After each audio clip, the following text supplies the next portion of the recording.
नमस्कार। मुदिता योग professional centre के द्वारा चलाए जाने वाले वाईसीबी प्रिपरेशन लेक्चर सीरीज़ में मैं सोनल संघानी आप सबका स्वागत करती हूँ। आज का हमारा विषय है पंचकोश। पंचकोश के बारे में आज हम जानेंगे। पंचकोश का परिचय जानेंगे, पंचकोश की रचना जानेंगे। 3 तरह के हमारे शरीर बताए गए हैं, उन 3 तरह के शरीर के बारे में जानेंगे। 3 तरह के शरीरों का पंचकोश में क्या महत्व है, किस तरह से 3 तरह के शरीरों का पंचकोश में विभाजन होता है, ये सब हम जानेंगे। 3 तरह के शरीरों की रचना भी जानेंगे और आखिर में कोश साधना के बारे में भी थोड़ा जानेंगे। तो सबसे पहले हम कोश का परिचय देखते हैं कि कोश क्या है, पंचकोश किसे कहते हैं, पंचकोश क्या है। तो तैत्तरीय उपनिषद में पंचकोश का उल्लेख किया गया है। वहाँ पे ब्रह्म शब्द का उपयोग किया गया है। कोश की जगह पर वहाँ पर ब्रह्म शब्द लिखा हुआ है। वहाँ पे 5 तरह के स्तर बताए गए हैं। 5 लेयर्स की बात की गई है जो हमारे आत्मा के ऊपर होते हैं। वो 5 तरह के लेयर्स जो बताए गए हैं वही पंचकोश है। जो सबसे पहला है अन्नमय कोश, दूसरा है प्राणमय कोश, तीसरा है मनोमय कोश, चौथा है विज्ञानमय कोश और 5वां है आनंदमय कोश। तो ये हमारे शरीर की 5 तरह के कोश हो गए। इन 5 तरह के कोश का नाम हमने देखा। अभी हम इसका परिचय, थोड़ी रचना भी देखेंगे इसकी। 5 तरह के कोश की रचना देखने से पहले हम 3 तरह के शरीर के बारे में जान लेते हैं कि ये 3 तरह के शरीर क्या होते हैं। जो हमारे 3 तरह के शरीर होते हैं वो है स्थूल शरीर, सूक्ष्म शरीर और कारण शरीर। ये हमारे 3 तरह के शरीर बताए गए हैं। तीनों तरह के शरीरों की रचना भी हम देख लेते हैं। तो सबसे पहला है स्थूल शरीर। स्थूल शरीर यानी हमारे सामने दिखता है, जो प्रत्यक्ष है, जिसे हम देख सकते हैं, वही हमारा स्थूल शरीर है। और जिसकी रचना अगर हम देखें तो हमारे शरीर की हड्डियाँ, हमारे सारे ऑर्गन्स, नस नाड़ियाँ और मांसपेशियाँ और रक्त धातुएं, ये सब मिलकर जो हमारा शरीर बनता है वही हमारा स्थूल शरीर है। जो स्थूल देह हम जिसे कहते हैं वही हमारा स्थूल शरीर है। और दूसरे तरह का जो शरीर है वो है सूक्ष्म शरीर बताया गया है। सूक्ष्म शरीर वो है जो स्थूल नहीं है, जो स्थूल से ज़्यादा सूक्ष्म है और जिसकी शक्तियाँ भी बहुत ही सूक्ष्म है लेकिन बहुत ही गहरी है, जिसके बिना हमारे स्थूल शरीर का कोई वजूद नहीं है।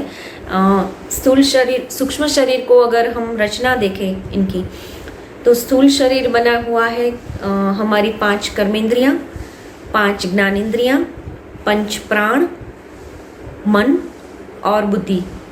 इन सभी घटकों को मिलाकर, ये 17 तरह के घटकों को मिलाकर हमारा सूक्ष्म शरीर बनता है।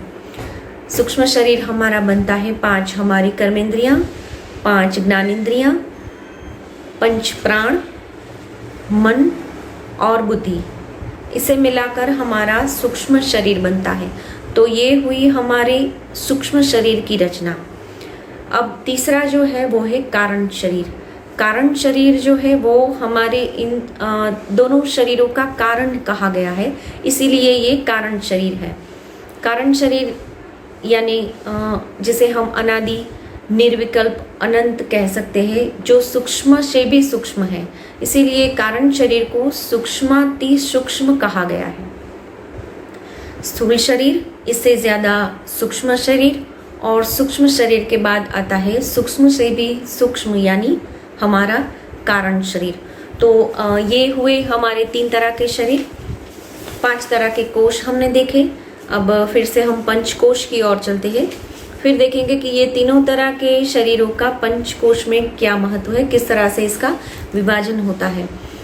तो सबसे पहले हम देखेंगे अन्नमय कोश के बारे में। जो सबसे पहला कोश है हमारा वो है अन्नमय कोश। तो अन्नमय कोश की रचना देखेंगे हम सबसे पहले कि अन्नमय कोश किसे कहते हैं। जो अन्नमय कोश है वो उसके नाम में ही उसकी रचना है कि अन्नमय, जो अन्न से बना हुआ है वही अन्नमय कोश है, जिसकी रचना भी अन्न से ही होती है, निर्माण जिसका अन्न से होता है, जिसका पोषण भी अन्न से होता है और जिसका रक्षण भी अन्न से होता है और जिसमें विकार भी अन्न से आते हैं और जिसका नाश भी अन्न से ही हो सकता है। इसीलिए इसे अन्नमय कहा गया है कि ये पूरा अन्न से बना हुआ शरीर है। जो हम देख सकते हैं हमारे सामने है वो वही अन्नमय कोश है, जो जिसकी रचना अगर हम देखें तो हमारे जो हम अन्न ग्रहण करते हैं उससे बनता हुआ रक्त और सारी धातुएं मिलकर अन्नमय कोश की रचना होती है। हमारा रक्त और हमारी सभी धातुएं मिलकर अन्नमय कोश की रचना होती है। तो ये हुआ रहा अन्नमय कोश। और दूसरा जो कोश है वो है हमारा प्राणमय कोश। प्राणमय कोश यानी प्राणों से बना हुआ कोश, प्राणमय जिसमें प्राण है वही कोश प्राणमय कोश है, जो स्थूल शरीर को भी चलाता है और अन्नमय कोश की भी गति जो है वो प्राणमय कोश के कारण ही है। तो सभी तरह के प्राणों को मिलाकर जो बनता है वो है प्राणमय कोश।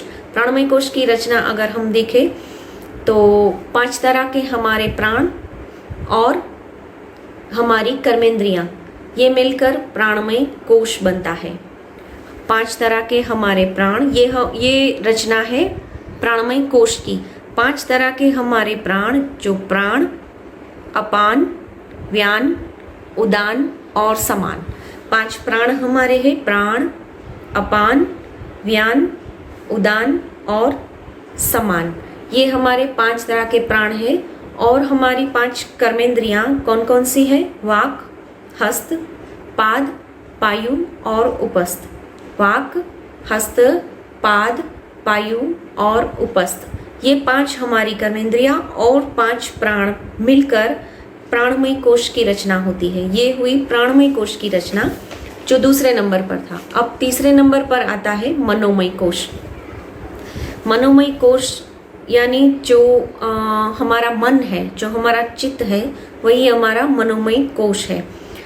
मनोमय कोश में भी इसके नाम में ही इसका अर्थ है मनोमय कोश, जो मन से मय है, जिसमें हमारे चित्त शामिल है, वही मनोमय कोश। इसकी रचना अगर हम देखें तो मनोमय कोश की रचना में हमारा मन और हमारी 5 ज्ञानेंद्रियां शामिल है। मन और 5 ज्ञानेंद्रियां मिलकर जिस कोश की रचना होती है वो है मनोमय कोश। मन के साथ हमारी कौन कौन सी 5 ज्ञानेंद्रियां हैं? 5 ज्ञानेंद्रियां मतलब हमारा श्रोत्र, त्वक, चक्षु, रसना और घ्राण। श्रोत्र, त्वक, चक्षु, रसना और घ्राण, यानी कि श्रोत्र यानी हमारे कर्ण, त्वक यानी त्वचा, रसना यानी जिह्वा और घ्राण यानी नासिका। कर्ण, त्वचा, चक्षु, जिह्वा और नासिका, ये हमारी 5 ज्ञानेंद्रियां हैं जो मन के साथ मिलकर मनोमय कोश की रचना करती है। तो ये हुआ हमारा मनोमय कोश, मन और 5 ज्ञानेंद्रियां। इसके बाद जो आता है वो है विज्ञानमय कोश। चौथे नंबर पर जो कोश है वो है विज्ञानमय कोश। विज्ञानमय कोश जो है वो है हमारी बुद्धि। बुद्धि जिसे हम तर्क वितर्क करते हैं, जिसे हम विवेक कहते हैं, और जो सही और गलत का फर्क समझाती है, वो हमारी बुद्धि ही हमारा विज्ञानमय कोश है, जिससे हम सही क्या है, गलत क्या है, इसका निर्णय कर सकते हैं, वो हमारा विज्ञानमय कोश है। तो हमारा जो विज्ञानमय कोश है, इसकी रचना कैसे होती है, इसे हम देखेंगे कि विज्ञानमय कोश जो है वो भी हमारी 5 ज्ञानेंद्रियां और हमारी बुद्धि, इन सबको मिलाकर हमारा विज्ञानमय कोश बनता है। तो विज्ञानमय कोश की रचना भी हमने देखी, अन्नमय कोश,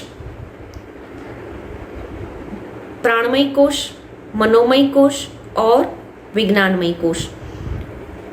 तो इसकी रचना भी हमने देखी कि हमारी 5 ज्ञानेंद्रियां और हमारी बुद्धि मिलकर विज्ञानमय कोश बनता है। तो यहाँ पे 4 कोश हमने देखे। अब हम 5वां कोश जो हमारी आत्मा के सबसे नजदीक है और सबसे सूक्ष्म कोश है वो है आनंदमय कोश। आनंदमय कोश सूक्ष्माति सूक्ष्म कहा जाता है और आत्मा के ऊपर का पहला आवरण कहा जाता है। हमारी ये जो यात्रा है वो स्थूल से सूक्ष्म की यात्रा है। स्थूल से सूक्ष्म की यात्रा में हमने सबसे पहले अन्नमय, उसके बाद प्राण, मनोमय और विज्ञानमय देखा, जो स्थूल से सूक्ष्म, सूक्ष्म से भी सूक्ष्म और सूक्ष्माति सूक्ष्म की ओर हम जा रहे हैं। तो जो अभी आनंदमय कोश है वो सूक्ष्माति सूक्ष्म कोश है। यहाँ पे आत्मा के नजदीक का सबसे पहला आवरण यह है आनंदमय कोश। तो सूक्ष्म से स्थूल की ओर यात्रा करते हैं तो सबसे पहला कोश आता है आनंदमय कोश जो सबसे सूक्ष्म है। उसके बाद आता है विज्ञानमय, उसके बाद मनोमय और उसके बाद प्राणमय और बाद में सबसे स्थूल यानी अन्नमय। तो सबसे लास्ट वाला है जो सूक्ष्म से स्थूल की ओर जाते हुए सबसे पहला कोश है। यहाँ पे हम इसी से लास्ट लेते हैं वो है आनंदमय कोश। तो ये 5 कोश की रचना हो गई। 3 तरह के शरीर जो हमने पहले देखे, जो तीनों तरह के शरीर जो है इसमें सबसे पहला शरीर हमने देखा वो था स्थूल शरीर। यहाँ पे हम देखते हैं कि 3 तरह के शरीर का इन 5 कोशों में कैसे विभाजन होता है। 5 तरह के कोश में 3 तरह के शरीर का हम विभाजन करें तो सबसे पहला शरीर जो है वो स्थूल शरीर है। स्थूल शरीर यानी अन्नमय कोश। स्थूल मतलब स्थूल देह जो अन्न से बना हुआ है, जिसमें हमारी हड्डियाँ, मांसपेशियाँ, नस नाड़ियाँ, सारे ऑर्गन्स, रक्त, जो सब कुछ हम देखते हैं सामने वही स्थूल है, जो अन्न से बना हुआ है, जो अन्न से पोषित होता है और अन्न से ही जिसमें विकार भी आते हैं, तो वही है अन्नमय कोश, वही है हमारा स्थूल शरीर। दूसरा जो शरीर बताया गया है वो है सूक्ष्म शरीर। सूक्ष्म शरीर जो है वो ही हमारे जो 3 आगे के कोश है, दूसरा, तीसरा और चौथा कोश, जो प्राणमय कोश, मनोमय कोश और विज्ञानमय कोश, जो तीनों कोशों को सूक्ष्म कोश बताया गया है, जो स्थूल नहीं है, वही हमारा सूक्ष्म शरीर है। तो सूक्ष्म शरीर की रचना हमने पहले भी देखी थी, जो 5 कर्मेंद्रियां, 5 ज्ञानेंद्रियां, 5 प्राण और मन और बुद्धि को मिलाकर जो शरीर बनता है वो सूक्ष्म शरीर है, जिसमें हमने कोशों की रचना में देखा कि जो हमारा दूसरा कोश है प्राणमय कोश, इसमें 5 प्राण और कर्मेंद्रियां शामिल है। इसके बाद का जो कोश है वो मनोमय कोश, जिसमें हमारा मन और 5 ज्ञानेंद्रियां शामिल है, और विज्ञानमय कोश जिसमें हमारी बुद्धि और 5 ज्ञानेंद्रियां शामिल है। तो ये सभी चीज़ों को मिलाकर हमारा सूक्ष्म शरीर बनता है। तो ये 17 घटक सूक्ष्म शरीर में शामिल है, यानी कि हमारे तीनों कोशों में यही 17 घटक शामिल है। सबसे पहला शरीर हुआ स्थूल शरीर, अन्नमय कोश हुआ। दूसरा हुआ सूक्ष्म शरीर हमारा प्राणमय, मनोमय और विज्ञानमय कोश हुआ। और तीसरा शरीर हमारा जो है वो है कारण शरीर। कारण शरीर सूक्ष्माति सूक्ष्म है, ये हमने देखा। कारण शरीर ही हमारा आनंदमय कोश है, जो हमने देखा कि आनंदमय कोश जो है वो ही आदि निर्विकल्प है, जो दोनों शरीरों का कारण है, वही कारण शरीर है और वही आनंदमय कोश है, जो आत्मा से सबसे पहला आवरण है। जो स्थूल है वही कारण शरीर है और वही हमारा आनंदमय कोश है। तो ये हमने देखा तीनों शरीरों का विभाजन 5 तरह के कोशों में कैसे होता है। तो ये 5 कोशों की रचना भी हमने देखी, परिचय देखा, रचना देखी और तीनों शरीरों की रचना देखी। तीनों शरीरों का 5 कोशों में हमने विभाजन देखा। इसके बाद हम कोश की साधना के बारे में बात करेंगे कि कोश की साधना क्या है, किस तरह से कोशों की साधना की जाती है और जैसे कि स्थूल से सूक्ष्म शरीर की ओर हम जा रहे हैं, तो स्थूल से सूक्ष्म की ओर जाने के लिए क्या करना है? साधना करनी पड़ती है। अगर कहीं से कहीं जाना हो, कहीं पे पहुंचना हो, कुछ पाना हो, तो हमें इसकी साधना करनी पड़ती है। तो स्थूल से सूक्ष्म तक की जो यात्रा है उसमें भी साधनाएं बताई गई है।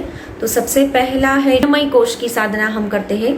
तो अन्नमय कोश की साधना हम किस तरह से करते हैं? क्योंकि ये अन्न से बना हुआ कोश है, तो अन्नमय कोश की साधना भी अन्न के नियंत्रण से ही की जाती है। आहार विहार पर नियंत्रण, और जो हम उपवास करते हैं, व्रत करते हैं, वो सब कुछ जो है वो अन्नमय कोश की ही साधना है। क्योंकि ये स्थूल शरीर है, तो इसकी साधना में योगाभ्यास और आसन भी बताए गए हैं कि आसनों से भी अन्नमय कोश की साधना हो सकती है।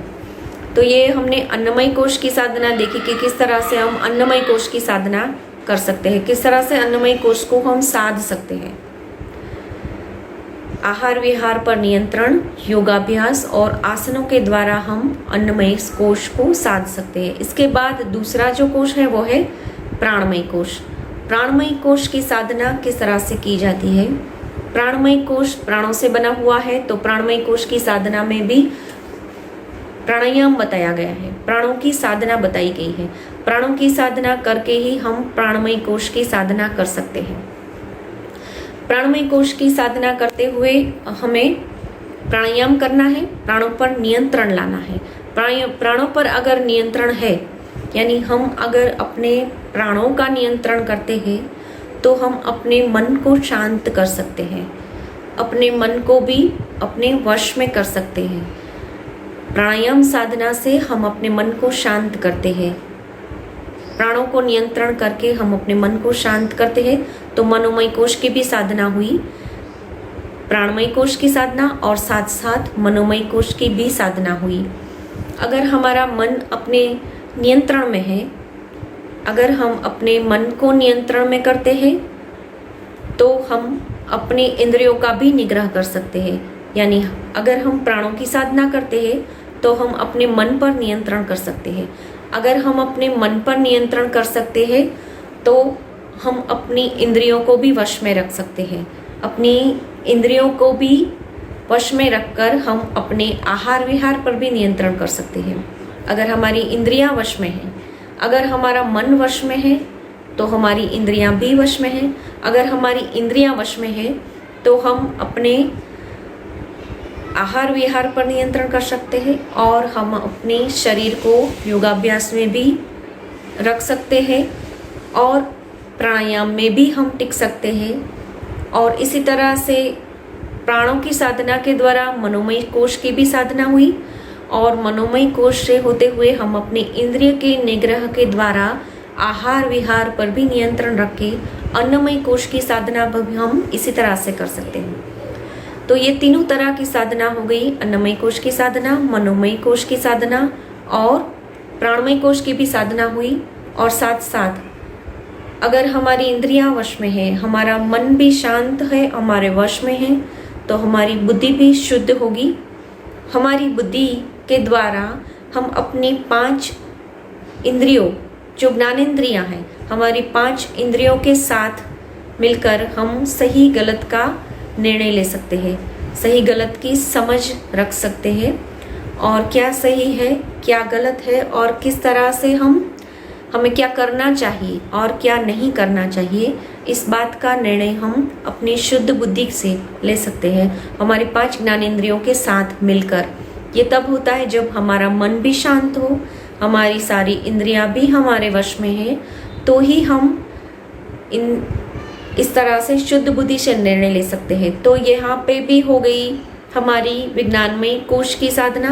तो प्राणमय कोश की साधना के साथ साथ हम अपने मनोमय कोश की साधना, हमारे प्राणमय कोश की साधना के साथ मनोमय कोश की साधना, और साथ ही साथ हमारा विज्ञानमय कोश की भी साधना हो गई, और साथ साथ आहार नियंत्रण के द्वारा हम अपनी अन्नमय कोश की भी साधना कर लेते हैं। यहाँ तक आगे बढ़ के हम ध्यान की ओर आगे बढ़ सकते हैं, क्योंकि इंद्रिया वश में है, मन भी हमारे अंकुश में है, तो हम ध्यान में भी अपना मन लगा सकते हैं और ध्यान की ओर, सबीज समाधि की ओर आगे बढ़ते हुए हम आनंदमय कोश की साधना भी कर सकते हैं। आनंदमय कोश की साधना जो है वो ध्यान से बताई गई है। ध्यान से सबीज समाधि की ओर जाते हुए हम आनंदमय कोश की साधना कर सकते हैं, यानी एक के बाद एक कोश को हम साधना के द्वारा साध सकते हैं। स्थूल से सूक्ष्म तक की यात्रा हम इस तरह से एक के बाद एक साधना के बाद कर सकते हैं। तो ये थे हमारे पंचकोश जो स्थूल से सूक्ष्म की ओर ले जाते हैं, और सबसे पहला जो स्थूल और सबसे आखिर का जो है वो सबसे सूक्ष्म कोश है। तो ये पंचकोश की व्याख्या थी, पंचकोश की रचना, परिचय और इसकी साधना। 3 तरह के शरीरों की किस तरह से हम साधना कर सकते हैं ये भी आज हमने देखा। तो यहाँ पे हम अपना व्याख्यान जो है इसका अंत करते हैं। आपके कोई भी जो क्वेश्चन है तो आप नीचे कमेंट बॉक्स में, चैट बॉक्स में डाल सकते हैं। आज के लिए इतना ही। नमस्कार।